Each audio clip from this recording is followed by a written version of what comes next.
Hey, what's up, string keepers, and welcome back to my channel. So now we have Garden of Eder over here, sitting right beside me. So appreciate you taking time off your busy schedule, manning the booth and come to have this interview with me, so that everybody can actually understand from your perspective what some of the things you look at. Well, I appreciate the little break and breather. I'm always down to talk shrimp, so this is like the perfect relaxation, little calm down before we go back into sales and stuff like that. So thank you very much. No problem. I think the very first question I would really want to ask is that maybe give us a little bit of a background of how you all started the Gardens of Edens, and then from there we can start to understand more about you. All right. So first off, I'm just half the operation. My better half is right there exactly, running the table. Shelby and myself, we have over 140 different varieties of dwarf freshwater shrimp. Caridina, Neocaridina, Obaula, Sulawesi. I even have some Peruvian Machiabranchus that only get that big with claws and little purple stripes and stuff like that too. So I'm definitely a collector of all different types of shrimp. I'm not really big in the Amanos and the bamboos and stuff like that, mainly because they're two-stage. They're not easily bred in an aquarium.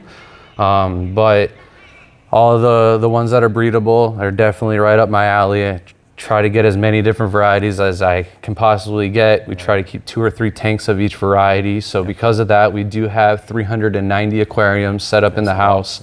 90 of them are set up for fish. Shelby has been invading ever so slightly with the fish into the house, but for the most part, it's all just dedicated. Our focus is on shrimp.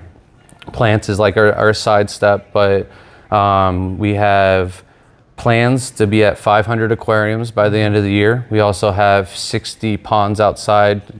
50 of them are just for breeding Neocaridina shrimp. We have one of them for Caridina, just as a little tester, but in Florida, it's a little bit too hot, I think, to be breeding Caridina shrimp outside, but gave them a go.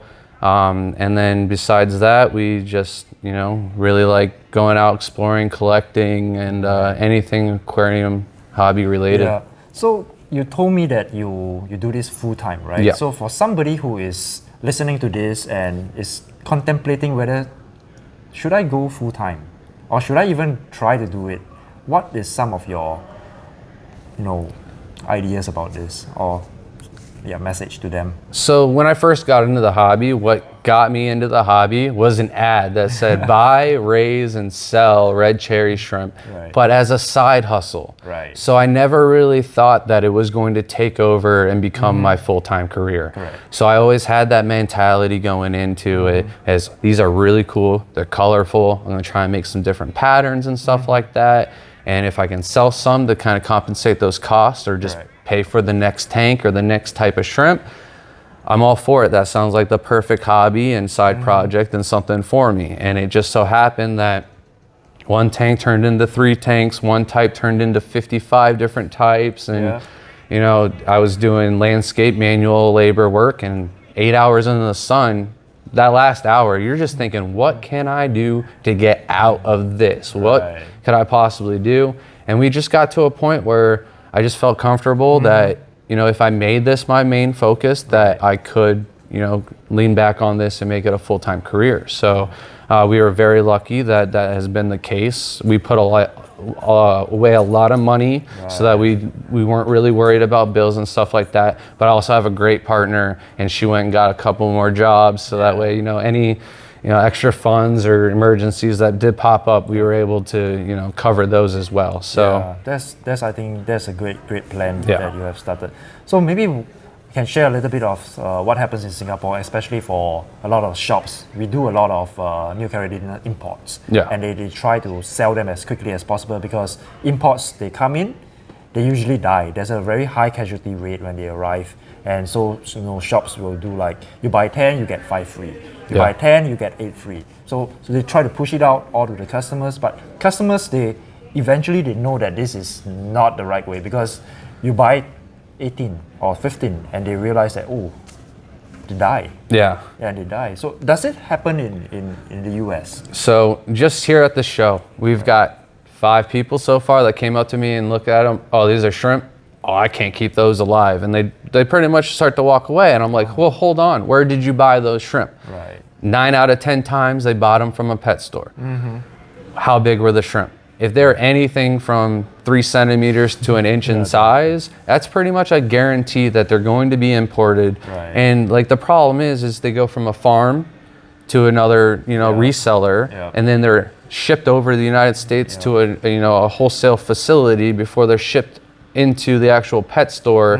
And every single step of the way they go into a different water parameter. There's, even if you're using the same salts and RO water, there's still going to be trace elements of stuff that we don't even test for in the water that have different effects on the shrimp going forward. So if your shrimp are that big, chances are they're already on the end of their life cycle as it is. So you don't know if that shrimp was supposed to die tomorrow or if it actually had another year on the time clock, So getting these shrimp as smaller 1 centimeter size kind of guarantees that they're not imports. There are some now that know about this and they are starting to sell off smaller shrimp, but finding the source on where you can get your shrimp is definitely going to impact on how successful you can be.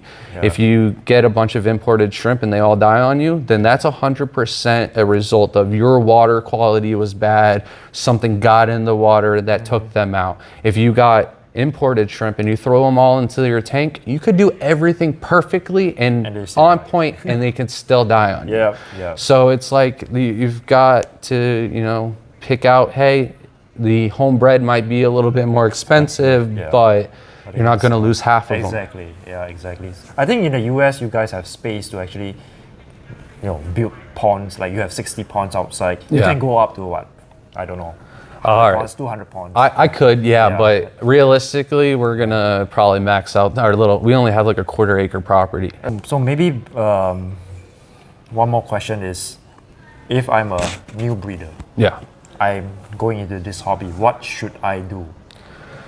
I would find somebody local that breeds shrimp already with almost the exact same water parameters. If you can find somebody that has the exact same water treatment plant as you, then you will have, very similar pipe corrosion and stuff like that can alter things slightly. But for the most part, your highest successful chance of getting yourself breeding is to buy it from somebody as close to you as possible. Not only that, they're not going to spend as much time in the bag. You're going to get them from point A to point B really quickly. And then the acclimation, they're not going from this high pH down to this or anything like that. You're going to have much better success. So that's good. So do you have any questions for me or?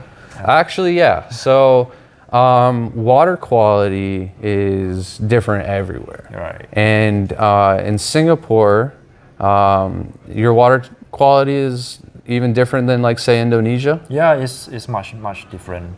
So do you think there's something in the water that we don't test for? I believe so. That is affecting the shrimp. Because we do have in Singapore a government report of what is in the water. There's a lot of things in there that is not tested by the aquarium test kit. It's not tested.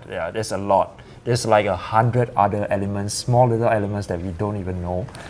So that's something that is very different from like Indonesia. And I would love to be able to like take our RO water and see if any of those other chemicals or minerals are in the water too, because that's definitely, I think, a contributing factor to if people are having success, because there's a lot of people that are a little bit lazy and like to say my water parameters are perfect. You know what I mean? What is perfect? What is perfect? 9 out of 10 times they're going to send you back something that's wrong.